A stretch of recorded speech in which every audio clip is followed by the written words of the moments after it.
ہجرت کر کے مدینہ منورہ تشریف لے گئے۔ دیگر صحابہ کرام بھی سنیے سخاوت عثمان غنی۔ حضرت عثمان کو اللہ نے کتنا سخی بنایا تھا، حضرت عثمان کی سخاوت کا اندازہ آپ لگائیں کہ کتنی سخاوت، کتنا بڑا دل اور گردہ اللہ نے حضرت عثمان کو دیا تھا۔ ہجرت کی مسلمانوں نے مدینے کی طرف، میٹھے پانی کا ایک کنواں ہے جسے بیر روما کہا جاتا ہے، اس کنویں پہ ایک یہودی قابض ہے، مسلمانوں کو پانی نہیں بھرنے دیتا، مسلمانوں کو پانی نہیں بھرنے دیتا۔ پیارے پیغمبر جناب محمد رسول اللہ نے فرمایا کہ وہ یہودی کا کنواں ہے، وہ مسلمانوں کو پانی نہیں دیتا، اگر دیتا بھی ہے تو بھاری قیمت وصول کرتا ہے۔ توجہ سے سنیے گا، پیارے پیغمبر نے فرمایا کون ہے جو اس کنویں کو خرید کر مسلمانوں کے لیے وقف کر دے، اور میں محمد رسول اللہ اس کے لیے جنت کی بشارت دیتا ہوں۔ حضرت عثمان غنی اٹھے اور جا کے اس یہودی کے پاس گئے، اور اس زمانے کے اندر 20,000 درہم کا وہ کنواں اسے خریدا، اور لا کر پیارے پیغمبر جناب محمد رسول اللہ سے فرمایا کہ یا رسول اللہ، وہ کنواں میں نے خرید لیا ہے اور آج سے وہ کنواں مسلمانوں کے لیے وقف ہے۔ اس کے بعد اس کنویں کا نام پیر عثمان پڑ گیا۔ آج بھی مدینہ کے لوگ اس کنویں سے فائدہ اٹھا رہے ہیں۔ یہ عثمان ہے کہ جو 1450 سال پہلے 20,000 درہم کا کنواں خرید کر مسلمانوں کے لیے وقف کر رہا ہے۔ لیکن پھر جشن فلک نے وہ نظارہ بھی دیکھا۔ تمہیں کربلا کے اندر تو یاد ہے کہ حضرت حسین کا پانی 10 دن بند رہا۔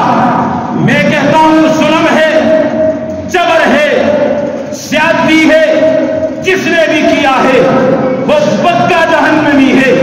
لیکن تمہیں یہ مظلوم مدینہ یاد نہیں آتا، تمہیں یہ عثمان یاد نہیں آتا، تم اس عثمان کے بارے میں زبان تان دراز کرتے ہو۔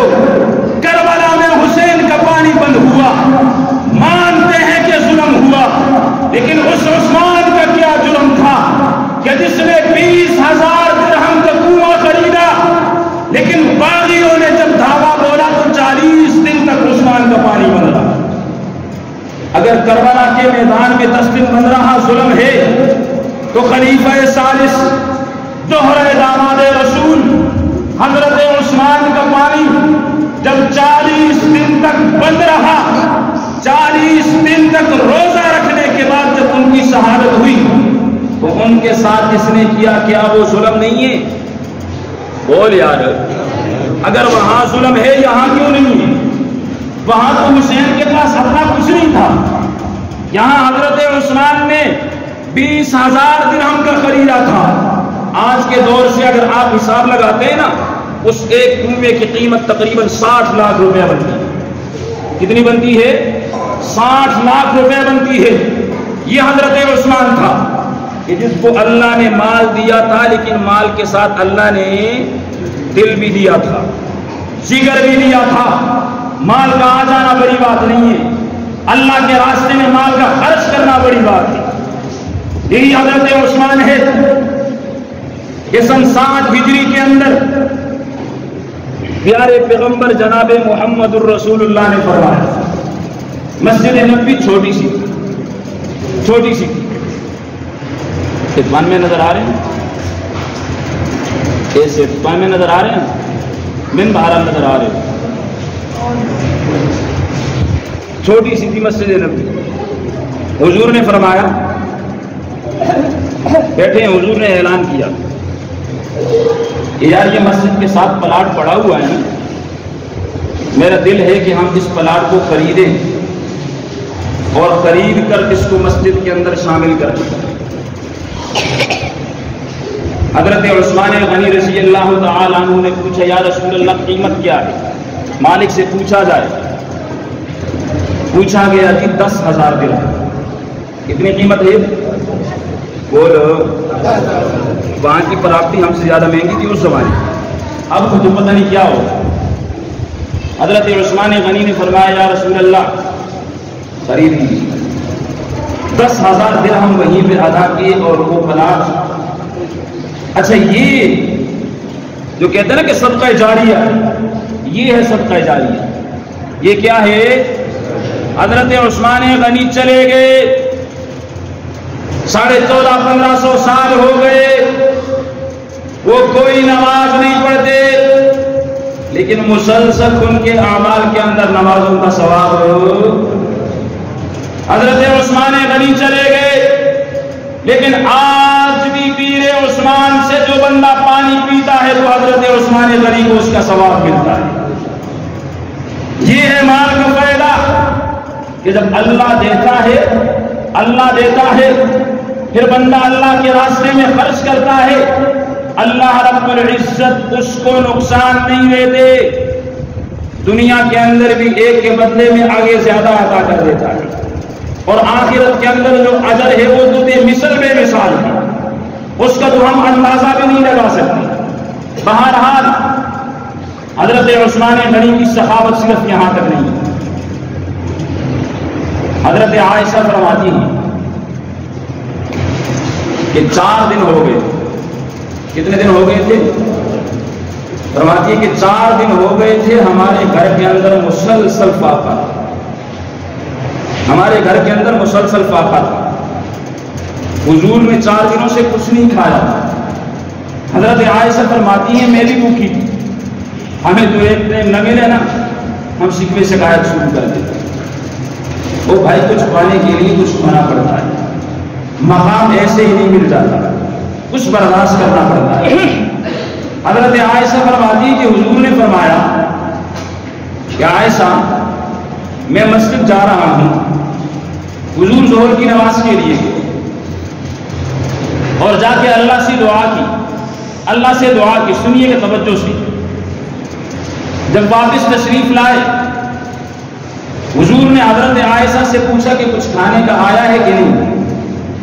حضرت عائشہ نے فرمایا عرض کی یا رسول اللہ کچھ بھی نہیں. حضور پھر چلے گئے، پھر جا کے اللہ سے دعا مانگی. اسی دوران حضور مسجد میں ہیں، حضرت عائشہ گھر میں ہیں. دروازے پہ دستک ہوئی. حضرت عائشہ نے پوچھا کون؟ جواب ملا عثمان. کون آیا ہوں؟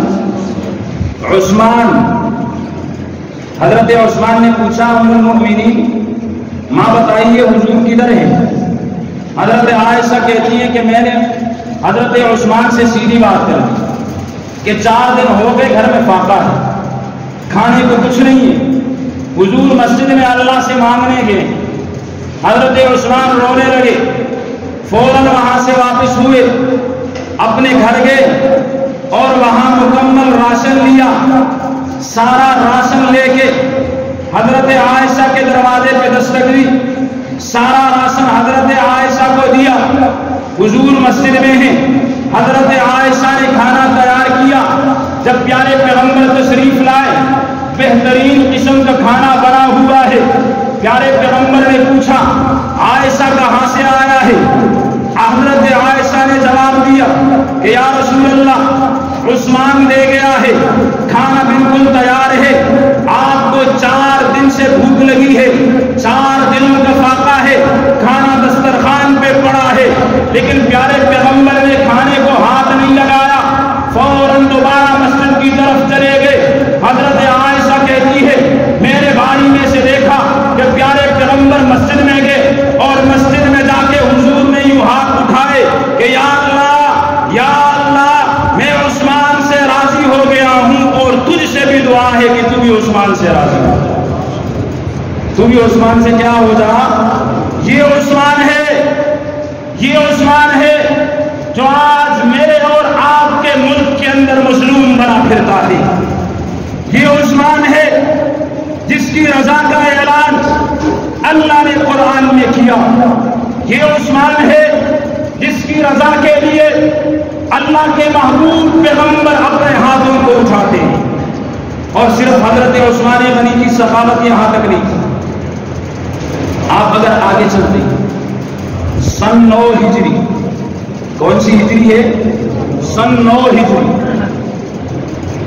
حضور کو خبر ملی کہ جو ہرقل ہے نا روم کا بادشاہ، اس نے بہت بڑی فوج جمع کی، بہت بڑی فوج جمع کی ہے اور وہ مدینہ منورہ پہ حملہ کرنا چاہتا ہے۔ پیارے پیغمبر نے صحابہ کو جمع کیا، اور یہ ایسا دور ہے کہ جس میں صحابہ کرام مالی اعتبار سے بڑے کمزور تھے۔ حضور نے صحابہ کو جمع کیا، حضور نے فرمایا کہ مالی اعتبار سے ہم کمزور ہیں، لیکن وہ 1 لاکھ کی فوج لے کے مدینے پہ چڑھائی کرنا چاہتا ہے، ہم نے اقرامی صورت اختیار کرنی ہے، تبوک کے سرحد پہ جا کے ان سے مقابلہ کرنا ہے۔ مالی اعتبار سے بھی مسلمان کمزور ہے، مال نہیں ہے، گرمی کا موسم ہے، سفر بھی دور کا ہے۔ پیارے پیغمبر جناب محمد الرسول اللہ صلی اللہ علیہ وسلم نے مسجد نبوی میں صحابہ کو جمع کیا۔ توجہ سے سنیے گا، حضور نے چندے کا اعلان کیا، حضرت عمر گھر چلے گئے، ابو بکر بھی گھر چلے گئے، حضرت عمر واپس آئے، حضور نے پوچھا عمر کیا لائے ہو؟ کہنے لگے یا رسول اللہ اپنے گھر کے مال کو بالکل نصف کیا، آدھا گھر کے لیے چھوڑ دیا، آدھا اسلام کے غلبے کے لیے آپ کی خدمت میں پیش کیا۔ صدیق اکبر سے پوچھا یا رسول اللہ سب کچھ لے کے آیا ہوں، پوچھا گھر میں کیا چھوڑا ہے؟ اللہ اور اس کے رسول کا نام چھوڑا ہے۔ حضرت عثمان مجمع میں سے کھڑے ہو گئے، بڑے تاجر تھے، امیر تھے، اللہ نے مال دیا تھا۔ حضرت عثمان نے اعلان کیا کہ یا رسول اللہ 300 اونٹ سامان سے لدے ہوئے میں دوں گا۔ حضرت عثمان بیٹھے، حضور نے اعلان کیا کوئی اور بتائے۔ پھر حضرت عثمان کھڑے ہوئے اور عرض کی کہ یا رسول اللہ 300 اونٹ اور سامان سے لدے ہوئے میں دوں گا۔ پھر بیٹھ گئے، حضور نے پوچھا کوئی اور کھڑا ہو جائے۔ پھر حضرت عثمان کھڑے ہوئے اور عرض کی کہ یا رسول اللہ 300 اونٹ سامان کے لدے ہوئے اور دوں گا، ساتھ 100 گھوڑے بھی دوں گا۔ حضرت عثمان بیٹھے، پیارے پیغمبر نے پھر سوال کیا کوئی اور بتائے۔ حضرت عثمان کھڑے ہوئے اور کھڑے ہو کر ایک تھیلی تھی جس کے اندر 1000 دینار 5 کلو سونا تھا، لا کے پیارے پیغمبر کی خدمت میں پیش کیا۔ پیارے پیغمبر نے وہ تھیلی اپنی جھولی کے اندر ڈالی اور ان دیناروں کو الٹ پلٹ رہے تھے اور ساتھ حضور فرما رہے تھے کہ آج کے بعد عثمان جو بھی عمل کرے اس کا کوئی عمل اسے نقصان نہیں پہنچا سکتا، اس کا کوئی عمل اسے نقصان 950 اونٹ تھوڑے نہیں ہیں۔ ہم اگر اللہ کے راستے میں 100 500 1000 دے دینا، پھر پورے محلے کو بتاتے ہیں جی اور میں ہی اپنا حصہ پا چھڑے جی، میں نے بھی جی دے دیا ہے۔